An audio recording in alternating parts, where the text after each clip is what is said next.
Hazardous, and today I'm going to be walking you through how to make a neat little drop trap in Minecraft. Let's get started.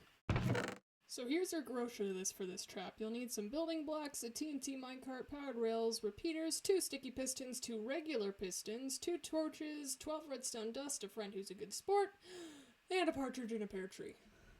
Once you've got all your materials, we can start setting this thing up. We're going to want to start by digging out a 5x6 area under your friend's front door, making sure the pressure plate lands right in the middle of one of the short side edges. And yes, that includes the door. Hold on to that for now. Once we've excavated that square, we're going to dig down 3 more blocks to get this nice 5x6x4 hole. And don't forget to dig your pit of doom right under that pressure plate zone. It should be deep, but not quite deep enough to do all the work. Now we're going to start filling in our hole. For this first part, use your building blocks to make this nice U shape that opens to your friend's new basement. Once that's done, place down some powered rails leading into the death pit. Make sure there's a block behind that top rail. After that, place a few repeaters set to max delay leading up to the rails. You can put as many or as few as you want, but for this demonstration we'll use these 3. Then we're going to top it all off by placing redstone dust on the rest of the U shape, but make sure to skip this middle block here. Now that the first part's done, we can move to the other side of our pit.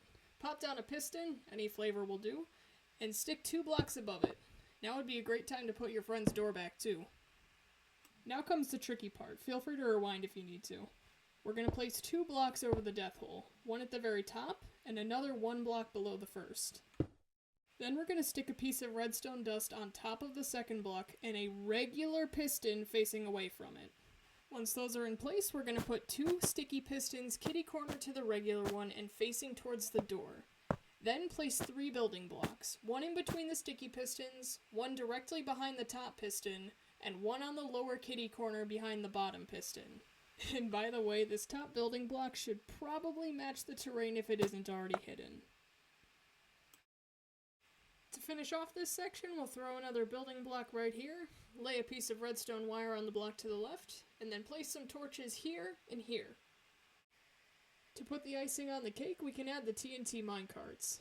You can go as crazy as you want with it, but for now we'll just stick with 1. Finally, we can cover up the guts of our machine with a sinister recreation of your friend's front lawn. Then cover up anything that might still be exposed, generously return your friend's pressure plate, and wait for them to come back and give you content for a trap montage.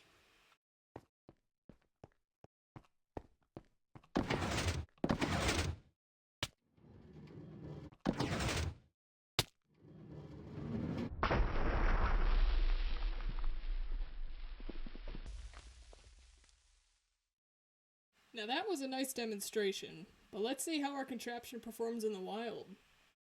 This is a copy of my current survival world that I've been working at for a bit.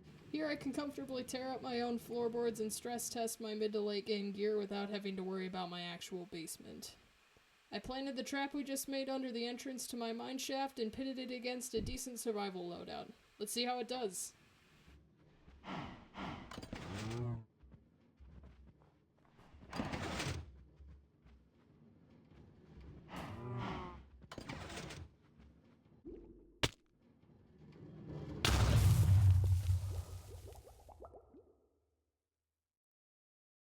There you have it. I hope you have fun building this trap on your own worlds and servers. You can leave any questions, comments, concerns, inner monologues, soliloquies, random tangents, and/or rants in the comments for me, and until next time, wash your hands.